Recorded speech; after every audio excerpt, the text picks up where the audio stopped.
Hey everybody, what's going on? So in this section, what we're going to do is we're going to cover something very critical when it comes to sales strategy, and that is going over sales and business development strategies. Now, in this point of the course, you might have a product in mind or you might not. You might still be trying to figure it out. But either way, why this section is going to be critical for you and your success is that you need to understand the different types of sales strategies that are at your disposal, because depending on your strategy, that can actually change your product or service. Now, sales is not a one-dimensional game where there's just one way to sell. There's actually multiple different ways to sell. So depending on your product or service or your industry, there are different strategies that you can use. So let's go ahead and dive into the different strategies that you can use to sell your product or service. And again, whether you already have a product or service in mind or you do not, understanding these strategies are going to better help you position yourself as a startup or an entrepreneur. So with that said, let's go ahead and dive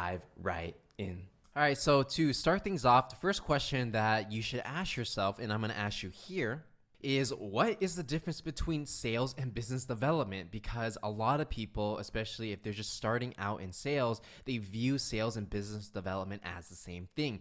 However, because this is a sales class, we have to define them differently, because the strategies that you would use when you're doing sales versus the business development are quite different. And even within business development, there are also going to be multiple strategies under that category. So here we're going to define each one, and then we're going to show you all the different strategies that you can use to grow your business depending on what makes the most sense. The modern growth strategies that you can use in today's times as either sales, business development, or marketing. And so again, for this course, we're going to be focused on sales in business development purely, because marketing is a whole different type of skill set. Now, let's go ahead and define sales. Well, sales is something that's going to be a lot more transactional, meaning somebody pays you for a product or service and then a transaction happens and you deliver on what you promised. This is very different from a strategic partnership where it's going to be, and that's something we're going to define later on in this course. Now, for a sales team to succeed and to scale, you have to grow your sales team and grow the amount of salespeople that you have working for your company.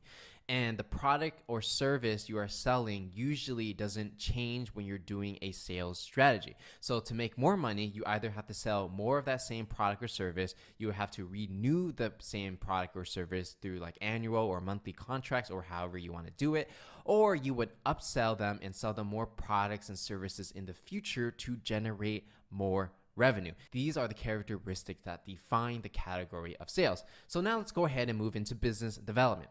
Business development is going to be a lot more strategic versus being more transactional, meaning you're building strategic partnerships to reach another person's audience and vice versa. So in sales, they're basically paying you something for a product or service. For a business development relationship, it's more like you're partnering up with another company and working together almost as one business unit. So the product or service that you are providing during business development deals are usually deeply integrated with other people, other parties, or other companies, or whatever it is that you're dealing with.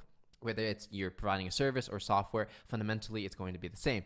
Now, don't worry, we're going to dive deeper into business development, but right now I just want to give you a brief introduction to what it is. Now, the last thing, marketing, although we're not really covering it in this course, I just want to quickly define it. So marketing are any activities that create these inbound leads from things like content creation, white papers, blog posts, videos on YouTube, and etc. And so the purpose of marketing is actually to generate leads and to actually pass them over to the sales and business development team. So again, this course is not focused on marketing. It's more focused on how to sell using sales or business development. And even when you're generating leads, we're going to use different strategies, not content creation, but instead outbound outreach. But don't worry, we'll get to those type of lessons much later on in this course. So this is essentially how sales is going to work. You have a salesperson over here who's selling a product or service. And if you're an entrepreneur, you're also going to be the salesperson, because who else is going to do it? Now, a prospect is essentially someone that you're trying to figure out whether or not they're going to be a good fit for your product or service. So you're going to go up to the prospect, you're going to pitch him and identify his pains and see if there's a fit. And then if you want to sell more things, you want to find another prospect and another and another. So essentially a salesperson has to go through all these different people, pitch their product or service, and see if the prospect will do the transaction and give you money for your product or service. Now, to scale a sales team, essentially you want to hire multiple salespeople, whether it's 2, 3, 100, or 1,000. It essentially works the same way where you're scaling people. And each of these individuals are going to go to their respective prospects and they're going to ask as many people as they can to see whether or not it's a fit to work together. And if they find the ones that where there's going to be a good fit and they're going to make the sale, the prospect's going to give money to the salesperson and they become a customer, and the salesperson delivers on that product or service. So it's very basic, very transactional, but the main thing here is that a salesperson is directly going out to the customer and trying to sell them a product or service. And to scale that, you're going to have to hire more people, and so your headcount will increase as you decide to grow your business from a sales perspective. Now let's go into business development. Like I was saying before, typically requires more of a strategic partnerships, and once you're partnered with another person, they're going to help you sell your product or service to their audience. So it doesn't necessarily require you to build a large sales team, although that's optional. And something I also share is that sales and business development can exist at the same time. You don't want to lump these categories together. They are different things. So there are going to be 4 different type of business developments. It's the first one's product and distribution, brand, and channel. And so in this section, we're going to go through each one of these business development models so you can get a better understanding of whether or not it's going to be a good fit for your product or service. Okay, so let's go ahead and go into the product business development. This is essentially where there's going to be a business partnership that results in a better end product for customers.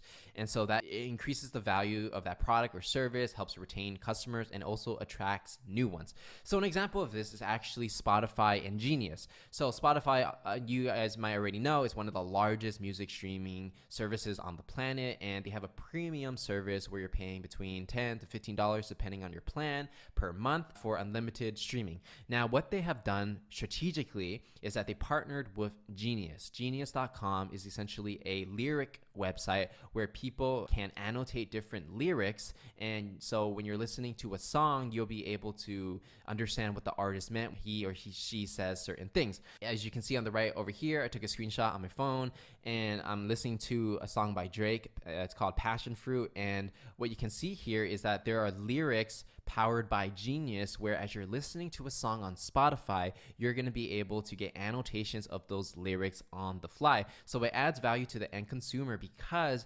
basically, instead of just listening to the music and that's it, if you want, you can just look at what the artist is talking about in the song, and that provides value to the end consumer.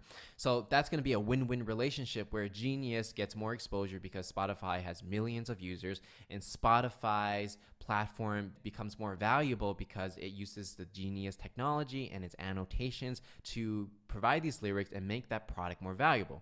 So essentially how it works is Genius, which has the lyric annotation, partners with Spotify, and then Spotify has millions of Spotify listeners. So the Spotify listeners who are paying the premium, or maybe if they're not paying premium, Spotify is making money off of free users through advertising. Spotify is going to get, it makes their money from their users, and then it's going to give some money to Genius for their services in lyric annotation and their technology and database. So essentially this is a product business development deal where 2 brands work together to create a better product to serve a end consumer, and that consumer benefits because the value of the product, which is Spotify, increases by having the technology of Genius. Now, Spotify can create this technology and annotation on their own, but maybe that's not where they want to allocate their resources, and that's why these partnerships work. So when you're thinking about a product business development strategy, if you're trying to partner with big companies like Spotify, then you have to think about what kind of value are you providing to the company and what kind of value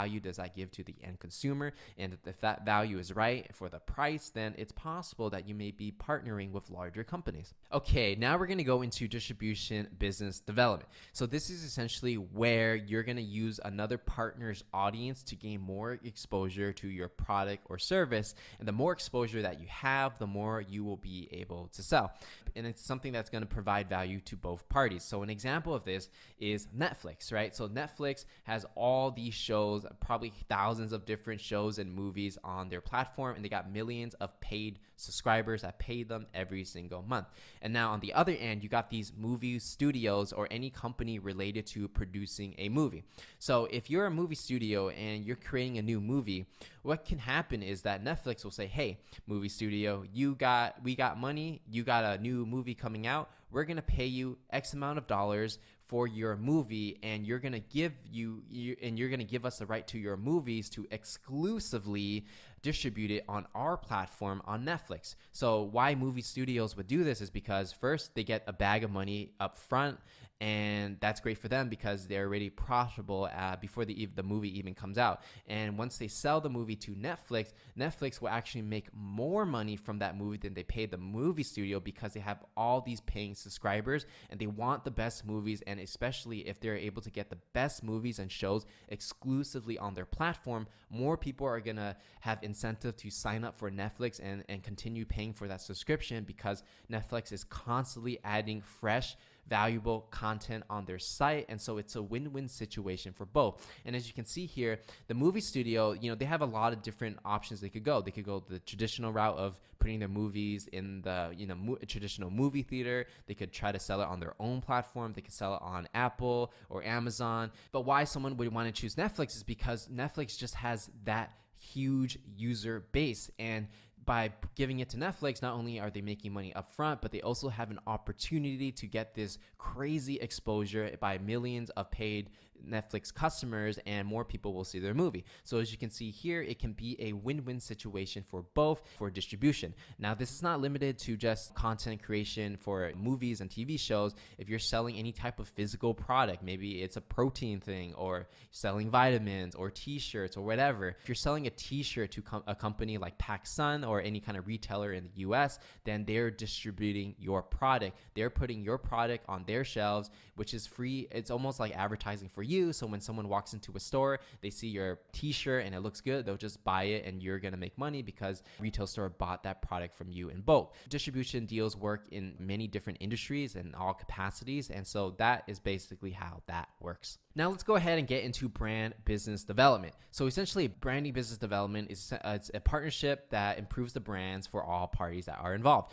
So for example, let's say Nike partners up with a lot of athletes and celebrities like Michael Jordan, right? There's this whole line of Jordans, Kobe Bryant and Drake, and those are only a few, but they have a ton of different celebrity figures on their roster. Why this works really well is because by Nike associating their clothing and footwear and all their products with these athletes, their brand as a company improves.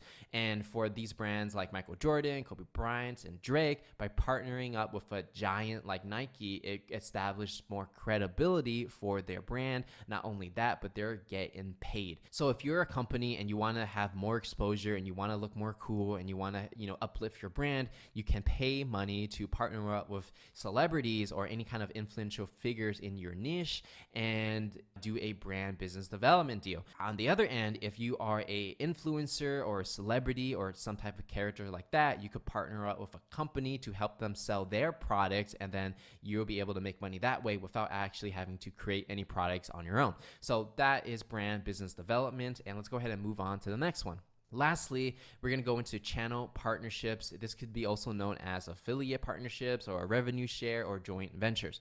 This is going to be a partnership where, let's say, company one has a product or service and they ask company number two to sell it to their audience. For example, if you have a clothing brand and you go over to an influencer, whether it's on Snapchat, Twitter, Instagram influencer, or someone who has a really big email list, you'll say, hey man, I'm going to go ahead and promote my clothing through your channels, whether it's YouTube, Instagram, Twitter, whatever you are popular in, and try to sell my products to your audience. And so if the influencer goes to their channels and tries to sell this clothing brand, people are going to buy the product, and essentially the clothing brand makes money because you're getting exposure to this influencer's audience, and the influencer either will get a fixed fee for exposing this clothing brand to their audience, or they're going to get a percentage of the sales. So either Either way, a channel partnership, essentially, you just want to think of it as using different channels to get your brand out there, whether it's an email channel, Instagram channel,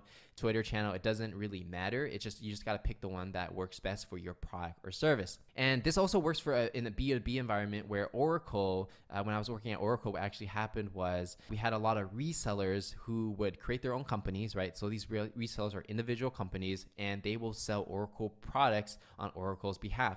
So the resellers would go over to their customers, right? They built this base of customer over the years they've been in business. And essentially, whenever a customer needs some kind of product, whether it's an HR software or maybe they need some kind of CRM or whatever it is, they're going to try to sell Oracle products to their customers. And so they're going to, by Oracle fulfilling the order, the reseller is able to take a cut of the sales. So channel partnerships not only work for, B2C, business to consumer, but it works for B2B. Essentially, you're like an affiliate or you're sharing revenue in some way, and you're just using a different channel to get your product out there. So if you're a brand or you have a B2B software or it's, whatever it is, you can work with other people who have their own individual companies and ask them to sell your product or service and have them take a cut of the profit or the revenue or however you want to split the deal. So in total, those are going to be the 4 types of business development: product, distribution, brand, and channel. Now, if you're thinking business development may be for you, know that you can use multiple strategies at once. However, I would recommend doing one at a time and making sure you get one right before you move on to the next. Now, the next question people have, now that we all have an understanding of business development and sales, is which one should you focus on, right? Because they are very different, although they do require the same skill sets. So let's go ahead and go into the differences and see which one will be best for your business. So if you're doing direct sales, conceptually, you just want to think of it like this. You or a salesperson are going to go to a customer or a prospect and they're going to give you money directly. Now, business development works a little more indirectly, where you over here are going to go to these third parties, right? Whether it's an affiliate guy or someone who has a large audience, whatever it is, and they're going to sell your product or service for you. And so the customer is going to give it to the third party, and then the third party gives it to you. So when you think about which strategy you want to go for, if you're doing direct sales, know that you have to grow a direct sales team, and you have to have skilled salespeople going out to these prospects or customers and really get that money.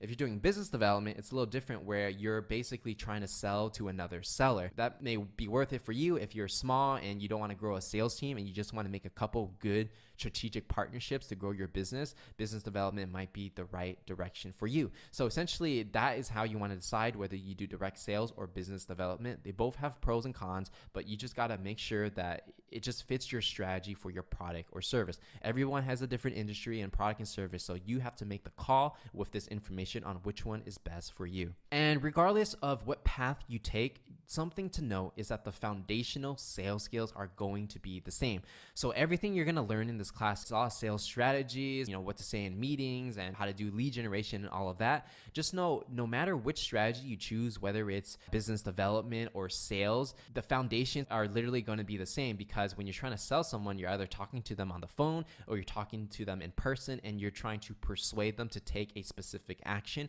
which is to sell your product or service to their audience or to get them to buy on the spot. But whatever it is, how you do it, that persuasion or sales or communication skill set is going to be the same. So regardless which path you choose, know that this course is going to still work for you.